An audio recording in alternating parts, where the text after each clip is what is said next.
So in the last video I made a binnacle cover, and out of that had quite a bit of sort of scrap material really. So it's very expensive material and we don't want to waste it. So I thought I would make some winch covers. So this is one of the winch covers that I've made purely out of scrap material. And I'm just going to show you how I did it. So we have Harken 40s on the boat.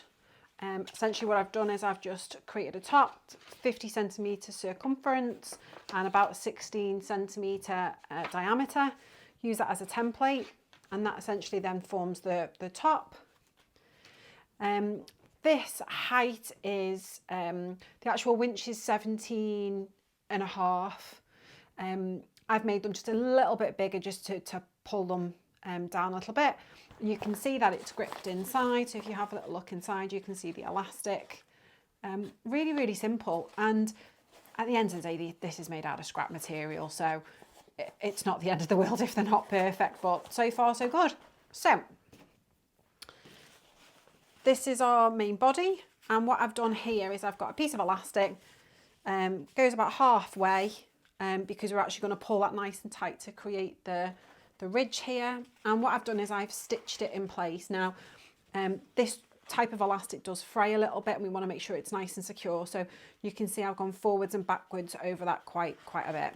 So we need to put this onto this side here. So what I'm going to do is just going to line up the two edges like so. I just want to make sure that it's straight, so make sure that that is in line, and again take it right to the end.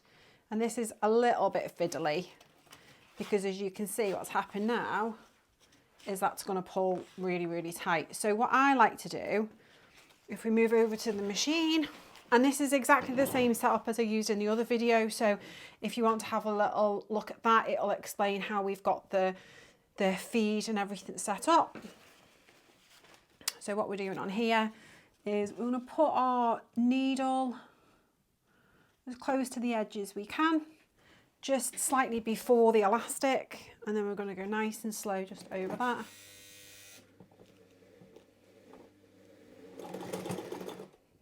I'm going to just do some reversing.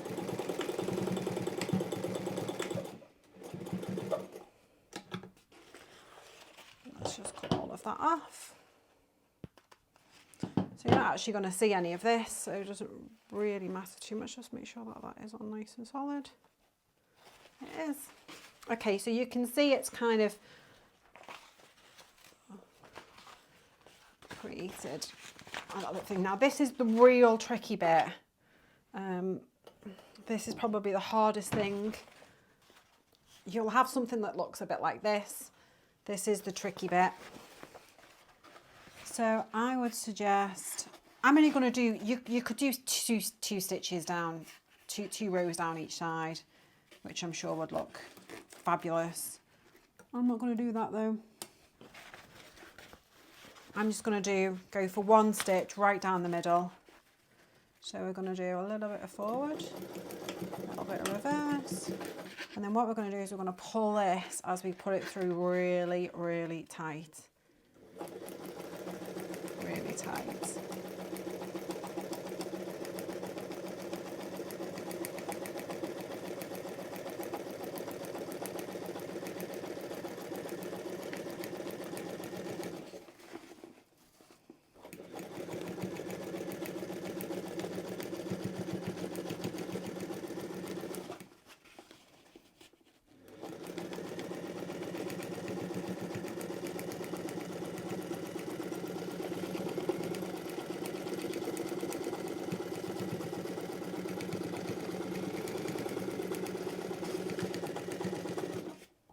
A little bit of reverse just on the end, just to lock the stitches off. And then what we do is we just put the sides together like so.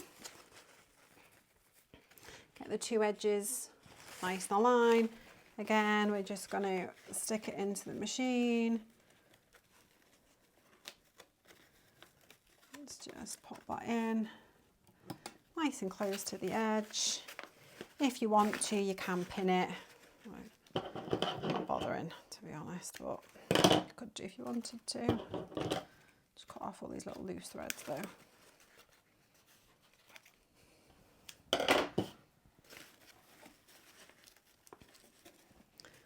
So again, let's just slow down a little bit. A little bit of reverse on this one. And again, just start, let's just make sure that it is all lining up.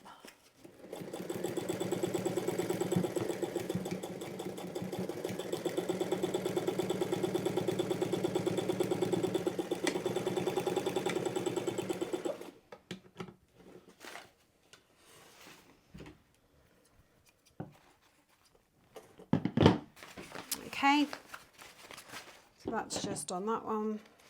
And you can see now that it's starting to take good shape. We've got that in, we've got our elastic working. Now we're going to grab one of these circles, and what we're basically going to do, make sure that's the right way, dark to dark, we're going to just essentially just keep lining this up to the edge, and we're going to go right the way around. Now you can, to make it easier if you wish, you can use one of these, which is a notching tool.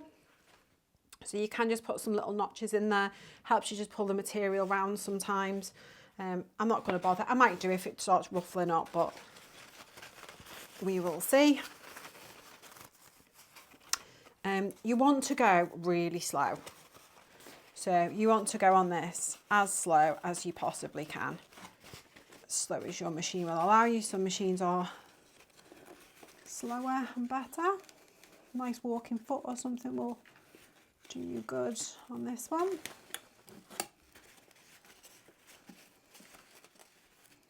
Take your time, we're just going to keep feeding it in and feeding it around.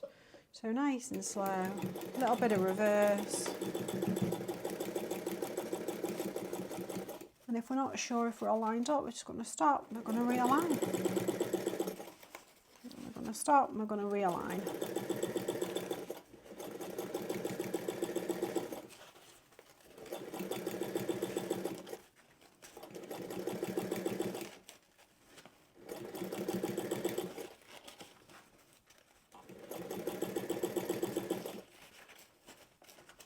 You might see in here, I don't know if you can see it, but you can see you can start to get some little ripples like this. That's what you can use your notching tool for if you wish. Me, I'm just going to plough straight through it. It'll look fine. Don't worry too much about it.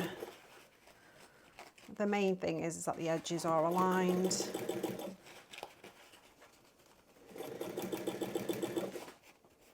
We'll take a look at it in a minute. You can see how it's worked, nice and slow, don't rush. Just keep going around, keep feeding it in, aligning those edges up. If you've got a machine like mine, where it's not, where we don't have a walking foot, just let the machine take it through, it's fine.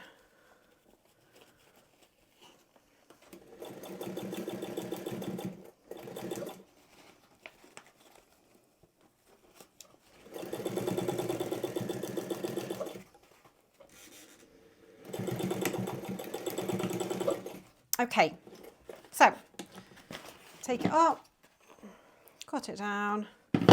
We can already see here, see if I've got a little, might have a little gap. Just having a quick check around, making sure that got it all in, we're not got any holes in there. And just cut off any loose threads. Now you can, on here if you want to, you can put a hem along the bottom. I haven't actually put a hem along the bottom because I've got a hot knife. I'm just going to take a hot knife over it. With it being just scrap material, obviously you're limited on what sizes and stuff you've got. So this is really as sort of small on this one as we could take it. So rather than try and hem it, it's just hot knife over it. That'll be fine. Let's have a little look and make sure everything's okay. You can see here I've missed a little bit. A little bit too fast. I'm just going to pop it all through and just check I've not missed anywhere else. Make sure that that's all in. You can see the shape of the winch cover now. The elastic as well is placed about 10 centimetres down. We've got a tail fed winch, so it needs to just be below the little bit of the tail feed. So just miss that little section there and pull that back together.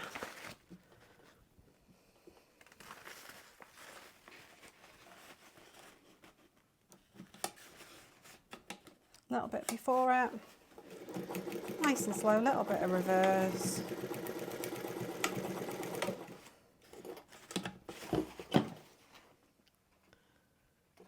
Now, obviously, if you're, if this is your profession, you'll be doing a lot more than just this, or if you're looking to sell them or whatever, but purely for us, there you are. Winch cover number 2.